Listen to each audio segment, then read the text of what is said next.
2013 оны Google Nexus 7 таблет компьютер. Google-ийн 3 дахь таблетын зах зээлд орсон оролдлоо. Энэ нь бол 10 инчийн iPad болон 10 инчийн Google Nexus 10-аас илүү жижигхэн, авсаархан дунд зэргийн дунд хэмжээний таблет компьютер байгаа. Өнөөдөр би энэ төхөөрөмжийн талаар танарт тайлбарлаж өгье.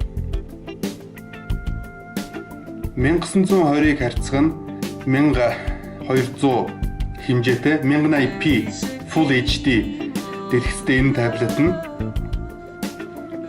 дийнх нь олон янзын үзүүлэлтийг танарт харуулъя. За дэлгэц нь бол түрүүн би 1920-ыг харьцах нь 1207 инчийн дэлгэц байгаа. CPU, GPU-г нь та нар харж байна. Багтаамж нь бол 32 GB, 2 GB RAM-тай. За мөн жин бусад тэгээд Wi-Fi, 4G холбогдох боломж, урд хойд камер гэх мэтийн зүйлүүд нь та нар дэлгэцэн дээр харж байна. За их авсаархан таблет би гартаа барьж байгаа хэмжээгээр харуулж байна. Тоглоом тоглоход авсаархан болохоор тоглоом тоглоход ч үнэхээр таатай байна. Би энэ тоглоом Need for Speed Most Wanted-ыг тоглож байна. Энэ тоглоомын мэдээж хэрэг график нь бол их хүнд. Зарим нэгэн утас болон таблетууд бол энэ тоглоом дээр их гацалд өгдөг. Харин Nexus 7 дээр бол ямар ч тийм асуудал байхгүй. За энэ бол Field Runners 2. Энэ тоглоомыг бол багчуул болон ер нь насны хязгаар хамаагүй их зугаатай тоглоом юм байлээ. Сүүлийн үед бол их би тоглож байгаа. Бас нэлээд график хүн тоглоом байсан. За энэ бол сүүлийн үед гарч байгаа тоглоомудаас бол хамгийн хүнд графиктай тоглоом гэж ярьдаг. Modern Combat 4. Энэ бол ерөөсөө гар утсын таблетын төвшний бол баг Call of Duty-тэй адилхан тэнцэхээр график их үзүүлэлт сайтай тоглоом байгаа. За энэ таблетын гол давуу талууд нь гэх юм бол мэдээж хэрэг 1920-ыг харьцах нь 1800 хэмжээтэй дэлгэц байгаа. За мэдээж хэрэг спикерийн хувьд бол хоёр талдаа дууралттай зүүн баруун гэсэн дууралттай стерео спикерүүд бол тун ховор байдаг орчин үеийн таблетууд бол. Харин энэ таблетанд бол Fraunhofer анх MP3 форматыг гаргаж ирсэн компаниар хийлгсэн стерео спикертэй байгаа. За тэгээд мөн Pacific Rim-ийг Pacific Rim киноны хэсгээс харуулж байна. Дэлгэцийн нэгтрал өнгөний ялгарлалтыг бол та нар үнэхээр харж байгаа. Би бол камераар бичиж байгаа ч гэсэн бүх киноны эффект болон бүх гой сайхан зүйлүүд бол харагдж байна. За мөн хэлснээр стерео спикер бол үнэхээр гайхамшигтай дууралттай нэг хэсэг та нарт дуунаас нь сонсроо.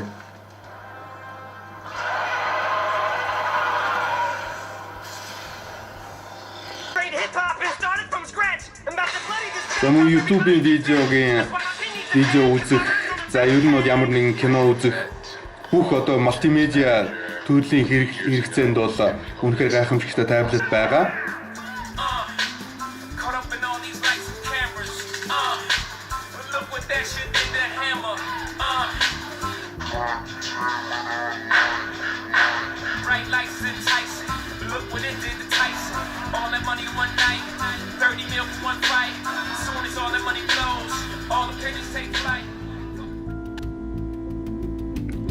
За мөн энэ таблетын бол олон давуу талууд нь гэх юм бол Bluetooth 4.0-тэй.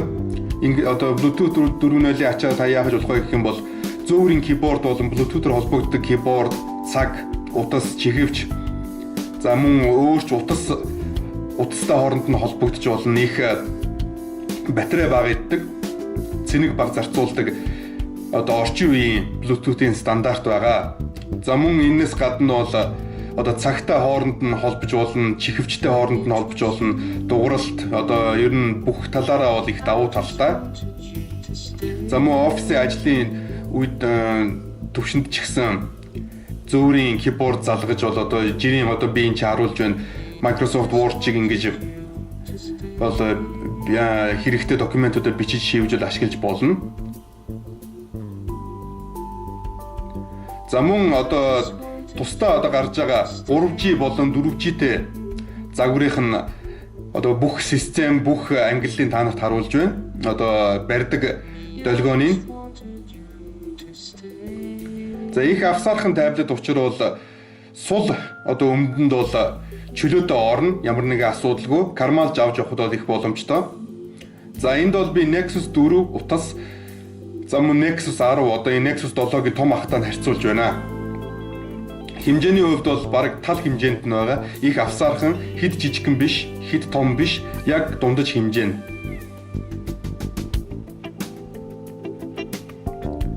За мөн харж байгаа Nexus 4-өөс одоо 4 утаснаас илүү их нэмгэн байгаа. За ер нь энэ таблетын бол гол давуу талууд нь гэх юм бол аль ч улсын 3G болон 4G сигналыг бол хүлээж авах боломжтой. Google-ийн өөрсдийнх нь гаргадаг одоо Holo UI одоо шалдан нүцгэн одоо Android гэж ярьдаг. Ямар нэгэн бусад компани оролцоогүйгээр хийсэн Android үйлдвэрлэлийн системтэй байгаа.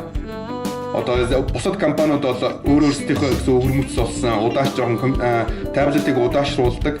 Ер нь тэгээд олон талаар их тийм сөрөг нөлөөтэй тийм одоо UI тэ visual одоо энэ дэлгэцний гарах тийм эффектүүд бол их хамаагүй багтаа. Одоо ер нь бол байж болох яг Android цаанаас үйлдвэрээс ямар гардггүй яг тэрийгээр байдаг одоо энэ таблет бол ер нь Nexus-ийн бүх бүтээгдэхүүнүүд төр бол хийгддэг байгаа. За мөн Android-ийн орчин үед гарах одоо цааш ирээдүйд гарах одоо туу удахгүй гарч байгаа 4.0 KitKat гэсэн загвар нь бол хамгийн түрүүнд энэ таблет дээр бол гарна. Ягаад гэвэл энэ бол Nexus таблет учраас мөн Nexus 10, Nexus 4 гэсэн утаснууд бол утас болон таблетууд бол бас шинэ апдейтыг хамгийн түрүүнд хүлээж авна. Энэ бол ерөөсөө Samsung, LG болон бусад компаниудаас бол бараг 3-4 сар заримдаа хагас жилээр ч илүү хурдан үйл системийн шинжилтийг бол хүлээж авдаг. За мөн одоо би харуулж байгаа GPS болон бусад одоо хүнд ашиглаж болох олон зүйлүүд бол байгаа. За жоохон хүүхдүүд бол мэдээж хэрэг зориулж тоглоом тоглох. За ерөөсөө би тоглоом тоглож үзсэн энэ дэлгэцэн одоо 1920-ыг харьцан 1200 дэлгэцэн дээр бол тоглоом бол үнэхээр гайхамшигтай харагддсан байлээ. Сүү ер нь бол би энэ таблетыг бол сүүлийн бараг 7 хоног, бараг 2-7 хоног юм байна да. 2-7 хоног орчим бол хэрэгжилж байгаа. Батарейны хувьд бол өглөө би 8 цагийн үед цэвэрлэгчээс салгаад тэгэл нилээ их тоглоно, офисын ажлын видео үзэн, кино үзэн. Тэгэхэд бол орой 8-9 үед бол надад бол хангалттай 40% батарей үлдсэн байсан. Тийм болохоор энэ таблетыг бол бараг 3 өдөр зарим за нилээ гамтай хэмнэлтэд хэрэглүүл 3 өдөр. За дунд хэрэглүүл нэг 2 өдөр орчим бол хэрэглэх бол бүрэн боломжтой байгаа.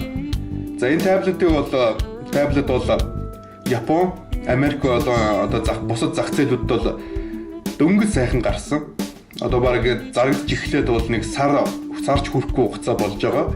Би бол энэ таблетыг худалдаж авахдаа бол 4 ширхгийг худалдаж авсан байгаа. Тэгээ нэг нь бол би өөртөө, нөгөө 3-ыг нь бол гэрээ сонирхож байгаа хүндээ бол бас зарж болно. Надад бол 2 одоо Wi-Fi загвар нь байгаа. 2 3G загвар нь байгаа. Хэрвээ энэ таблетыг авах талаар ер нь сонирхсан хүн байвал надтай холбогдороо. Би доор имэйл болон утасныхаа дугаарыг бичиж үлдээе. Гэхдээ та нараас гуй битгий над руу утас руу залгаараа болж өгвөл мессеж бичээрэй. Ягаад гэвэл их олон хүн залгах юм бол би бол утсаа унтраагаад одоо ялангуяа хагасан бүтэнсээ өдрөөр бол би бол утсаа авдаг. Тийм болохоор та нараас сонирхтой үсээ байх үсээ. За энэ таблетын талаар бусад одоо сонин ачин олон ер нь цаашд юугаараа давуу талтай яг юу юм онцлогтой юм би энэ талаар бол та нарт илүү детальчлан тайлбарлаж болно. Би хагас өдөр болгонд шинэ видео апплодлж ер нь Android-тэй холбоотой ер нь бол тийм технологийн талаар мэдээллийг бол би апплод хийж YouTube дээр тавьж явах болно. Хүмүүс танаас сонирхож үзээрэй. За ирүү хүсвэл лайк дарж болно. Тэгээ мөн миний сувг дээр бол subscribe хийж болно. За энэ таблетын талаар өөр асуух зүйлээ асуугаарай. За сайхан байна.